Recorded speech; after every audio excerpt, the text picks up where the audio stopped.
Un cuento te cuento presenta de Manuel Mujica Lainez, El Salón Dorado.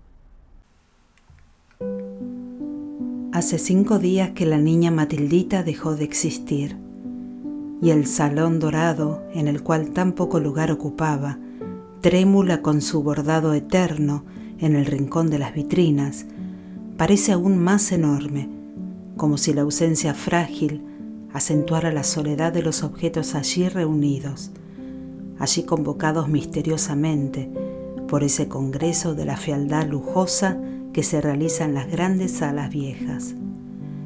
Y sin embargo, nada cambió de sitio. Nada ha cambiado en el salón de encabritadas molduras. En el curso de los últimos 15 años, desde que a él llevaron el lecho imposible de doña Sabina, todo decorado con pinturas al Bernis Martin, y desde que en él se instaló, erguida sobre las almohadas, la anciana señora. Todo está igual: la chimenea de mármoles y bronces, los bronces y mármoles distribuidos sobre mesas y consolas, las porcelanas tontas de las vitrinas, los cortinajes de damasco verde que ciñe la diadema victoriana de las cenefas, y los muebles terribles, invasores, prontos siempre a la traidora zancadilla, que alternan el dorado con el terciopelo y cuyos respaldos y perfiles se ahuecan, se curvan, se encrespan y se enloquecen con la prolijidad de los ornamentos bastardos. La presencia de la cama ha dejado de inquietar a sus vecinos numerosos. En 15 años tuvieron tiempo de habituarse a ella y al hecho de que su incorporación haya transformado al cuarto en algo híbrido, algo que no es totalmente ni sala ni dormitorio. Merced a ese traslado, la sala que solo se abría de tarde en tarde para las recepciones alcanzó una existencia de inesperada novedad. En ella, a lo largo de 3 lustros, 3 personas han convivido: doña Sabina en el lecho distante, como un soberano en su trono; la niña Matildita junto al bastidor, cerca de la chimenea en invierno, cerca de la ventana cuando el calor apretaba; y Ofelia, el ama de llaves, entrando y saliendo, sin acomodar mucho, porque la señora no quiere que toquen sus cosas. Y nadie más. En 15 años, salvo algunas visitas espaciadas, salvo uno que otro médico, nadie ha entrado en la sala de la calle San Martín. La sordera creciente de doña Sabina terminó por aislarla, y su carácter también, su carácter autoritario, egoísta, celoso, quejoso. De tal manera que la vida infundida por las 3 mujeres al ancho aposento ha sido curiosamente estática, como si ellas también fueran 3 muebles extraños sumado a la barroca asamblea. La niña Matildita bordaba, la señora leía, Ofelia atizaba el fuego, aparecía con el juego de té de plata, corría las cortinas al crepúsculo. La niña Matildita bordaba siempre flores y pájaros sobre unas pañoletas. La señora leía entre hondos suspiros novelas que se titulaban Los misterios de la Inquisición, o La verdad de un epitafio, o La Marquesa de Bellaflor, o La Virgen de Lima. A veces levantaba los párpados venosos porque adivinaba a su lado al ama de llaves. Había aprendido a entender lo que le decían por el movimiento de los labios. Doña Sabina daba una orden, ella las daba todas. Su sobrina, la niña Matildita, nada podía, nada significaba en el salón, y así durante un día que se prolongó 15 años, desde que la señora sufrió aquel gravísimo ataque que la mantuvo oscilando 14 meses entre la muerte y la vida, hasta que la vida triunfó y, paralizada, sorda, la condujeron al salón cuyas ventanas abren sobre la calle San Martín. La idea fue del doctor Jiménez, el médico joven que entonces la atendía. Puesto que no podría abandonar su aposento después de tan larga e intensa lucha con la muerte, lo mejor era que pasara sus horas en el cuarto que más quería, aquel en el cual había concentrado más recuerdos. De esa suerte no tendría la impresión de estar encerrada en su alcoba, sino de continuar presidiendo su salón de fiestas. A doña Sabina la idea le gustó. Le gustaba cuánto tendía a rodearla de una aureola de extravagancia, de capricho, de exclusividad. Eso era ella, exclusiva, distinta. Por ello, en vez de ceñir su pelo escaso, que el postizo fue sustituyendo con una cofia, anudaba a él una especie de turbante de gasa, cuyo color cambiaba todos los días. Los primeros tiempos la ubicaban trabajosamente en un sillón de ruedas que transportaban al centro del cuarto, pero pronto, por consejo del mismo médico, prescindieron de él. ¿Dónde estaría más cómoda la señora Sabina que en su propia cama, flanqueada de almohadones, de estolas de encaje, de moños, de pañuelos, con los libros al alcance de la mano? A la señora le gustó también eso.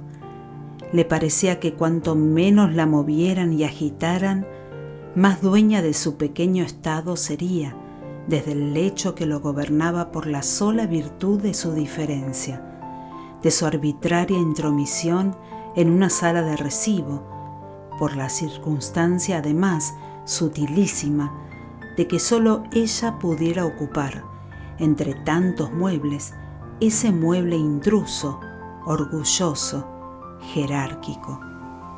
Y únicamente empleaba su sillón de ruedas de mañana cuando la llevaban a que tomara su baño en el cuarto vecino. Por último, el doctor Jiménez insinuó en su ánimo la conveniencia de que para el manejo de su inmensa casa poblada de criados, doña Sabina se valiera del intermedio de su ama de llaves. ¿Para qué iban a molestarla cotidianamente su maître d'hôtel, su cocinero, su portero, su servidumbre, si no podía oírles? Y eso no haría más que irritar sus nervios que era preciso mimar mucho. La proposición también fue del gusto de la señora. Decididamente, el joven médico la comprendía. Poco a poco, los criados dejaron de presentarse en la sala dorada. En cuanto asomaban, la señora ponía el grito en el cielo. Que hablaran con Ofelia, que se entendieran con Ofelia. Ella no los necesitaba en su cuarto. Demasiado tenían que hacer en el resto de la casa suntuosa, donde la segunda sala, el hall, el comedor y el billar precedían a la serie de dormitorios, llenos todos como esta habitación de una fauna y flora inmóvil de muebles, de alfombras, de tapices, de espejos, de cuadros, de jarrones, de cortinas pestañudas de borlas, de estatuas de gladiadores y de pajes, y de más muebles, como corresponde a la posición de la señora en Buenos Aires. Y ahora la niña Matildita ha muerto. Hace 5 días, la niña Matildita, que era como una ratita gris. La señora piensa en ella, vagamente, perezosamente, esta mañana de domingo. La cara espesa, el violento perfil borbónico, se destacan entre las blondas y el arabesco de las iniciales en las almohadas. Toma la novela gorda, Las ruinas de mi convento, de don Fernando Patzot, y se enfrasca en la lectura. Pero no puede leer. A cada instante La figura de su sobrina se mete en el enredo de los capítulos y anda, con sus ojazos violetas, con su rodete tirante, con sus manos ágiles, en medio de los personajes discurseadores que se esconden en catacumbas para departir sobre temas morales y que sostienen luchas feroces mientras dobla la campana del monasterio. La niña Matildita, que era como una ratita gris. La niña Matildita, bordando, bordando, hipócrita. Hay algo que doña Sabina no le ha perdonado, y es el asunto con el doctor Jiménez, el affair, como lo llamó entonces, empinando la voz de tiple. Sucedió casi enseguida después de que la alojaron en la Sala Dorada. Durante los 14 meses anteriores, esos en que pareció que iba a abandonar este mundo, la señora vivió en un estado de semi-inconsciencia, ignorante de lo que pasaba a su alrededor. Con la mejoría recobró la lucidez y doña Sabina empezó a ver claro. Entre la niña Matildita y el doctor algo había. Algo todavía indefinible, pero algo al fin. Cuando el médico entraba, la anciana espiaba a su sobrina y la veía bajar los párpados sobre el bastidor, como si rehuyera la mirada de Jiménez, que era joven y elástico y usaba una levita impecable. El médico alargaba las visitas con pretextos. Al comienzo doña Sabina creyó que lo hacía porque sus cuentos le interesaban. Había sido famosa en los salones porteños por el arte de narrar.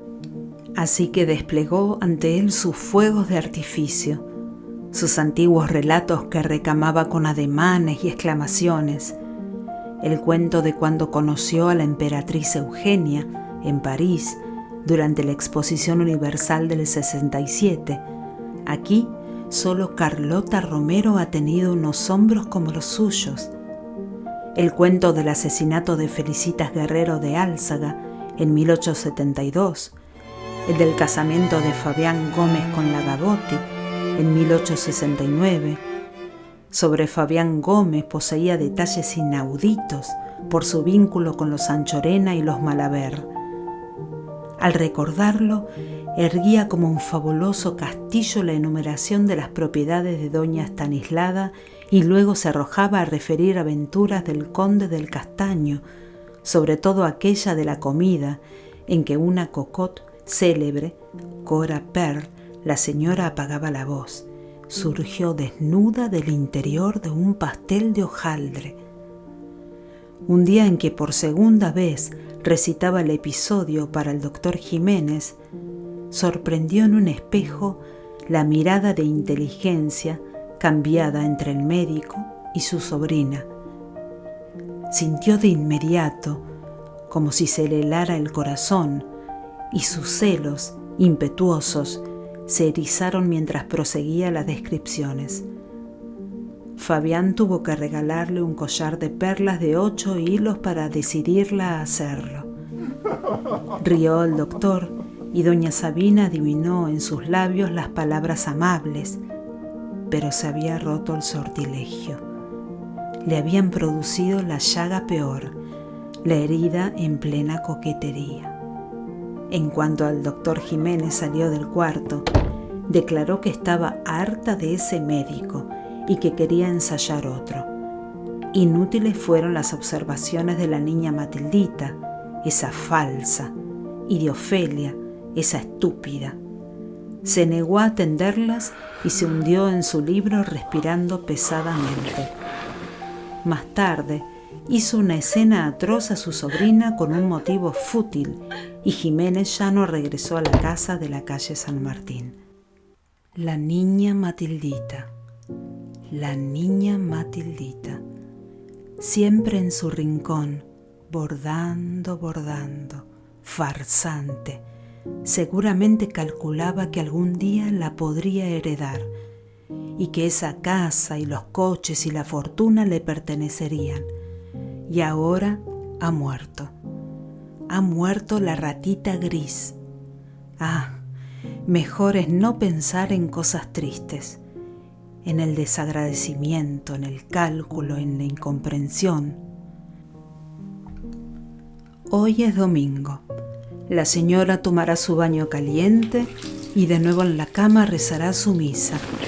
Después reanudará la lectura truculenta de Paxot, que obra como un narcótico, porque de lo contrario se obsesionará y terminará por ver al pequeño fantasma de su sobrina junto al solitario bastidor, bordando. Ofelia la alza en sus brazos robustos y la lleva al baño en el sillón de ruedas. Ofelia. Ahora quedarán frente a frente hasta el fin. Pero así la lucha será más equilibrada. Antes eran 2 contra 1, 2 conspiradoras frente a la señora rica, sorda, tullida. Ofelia, con su masculina brusquedad, taciturna, severa, debió librarse de ella hace muchos años. A esta altura es imposible, pero quizás ahora convenga que alguien más entre en el salón dorado, porque si no, concluirá por perder la razón y por gritar entre sus muebles indiferentes y pomposos. Quizás sería bueno abrir las puertas a esos criados que sirven en su casa hace tantos años y algunos de los cuales no conoce. Mientras lo imagina, su vanidad se inflama con la pasión del papel altivo que representa desde que enfermó. No, la señora Sabina no ve a nadie. No hay en Buenos Aires nadie tan original, tan exclusivo como la señora Sabina. ¿Qué comentarán en Buenos Aires? ¿Qué dirán de la señora excéntrica de la calle San Martín, amurallada detrás de sus estatuas, de sus canapés, de sus marquís, de sus armarios? Ofelia es como un hombre. A ninguno se le ocurriría pensar en ella como mujer. Y cuánto quiso a la niña Matildita. Eso también lo adivinó la señora. Todo tenía que adivinarlo, porque vivían ocultándole, fingiéndole. Tal vez la quiso demasiado, tal vez demasiado. Vaya uno a saber. Pero ahora la ratita gris ha muerto. Ofelia le frota suavemente la espalda con el perfume finísimo. Le viste el batón, la empolva, le retoca el turbante transparente, la deposita en el sillón de ruedas. Muy despacio vuelven a la sala. Doña Sabina la abarca con sus ojos protuberantes. Ella no irá a nada, pero ve muy bien, ve hasta el último pormenor, hasta el objeto más mínimo de sus vitrinas repletas.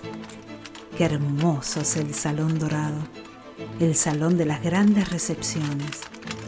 Mansilla le dijo en ese mismo cuarto que en Buenos Aires no existe un salón tan europeo. En el fondo del aposento, entre el retrato de su padre, el general, y el de su madre, con el peinetón airoso, las puertas de roble han sido abiertas de par en par. ¿Qué es esto?, interroga asombrada. ¿Quién dio orden de abrir? Gira el rostro buscando el dibujo de la respuesta en los labios del ama de llaves, pero la cara rígida sigue impasible. Ofelia empuja la silla hacia el medio del salón, sorteando las mesas colmadas de abanicos y de grupos de porcelana de Sajonia. Doña Sabina tuerce la carota de infanta vieja y agita las manos en las que los anillos se posan como escarabajos verdes y azules. ¿Ha perdido el juicio? ¿A dónde me lleva? Ofelia hace rodar la silla. Van hacia las puertas de roble, hacia el hall estilo Francisco I, al que ilumina una claraboya por cuyos vidrios multicolores pasean diosas coronadas de laurel. La señora se debate, indignada. pero comprende que si quiere conservar por lo menos la ficción del mando, lo más cuerdo será callar. Así que, saltándosele los ojos, declara: «Tiene razón, ya es tiempo de que vea cómo anda mi casa».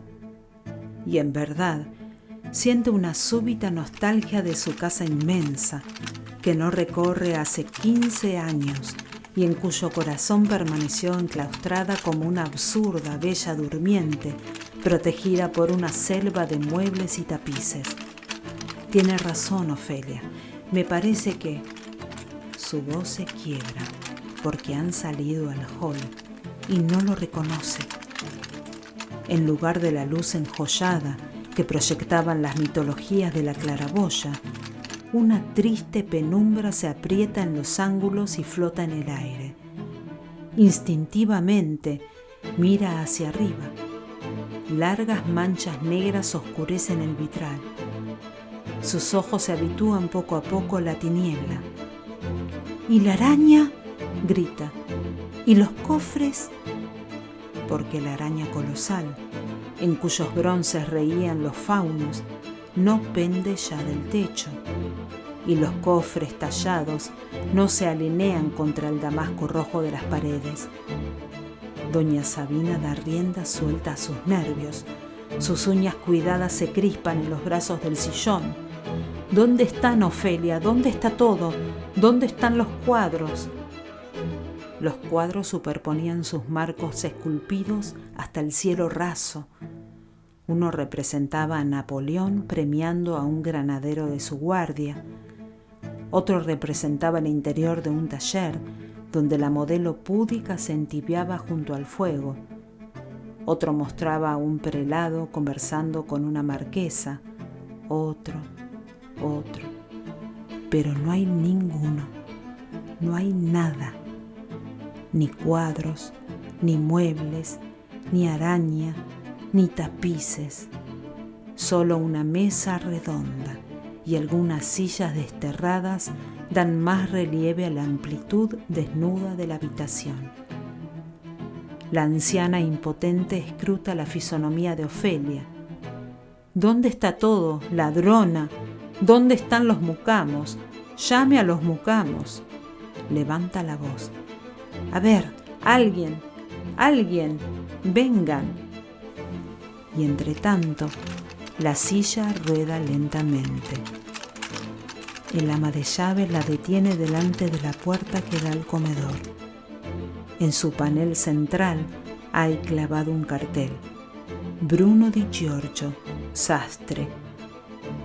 Entran allí. Los cortes de género se apilan sobre un mostrador.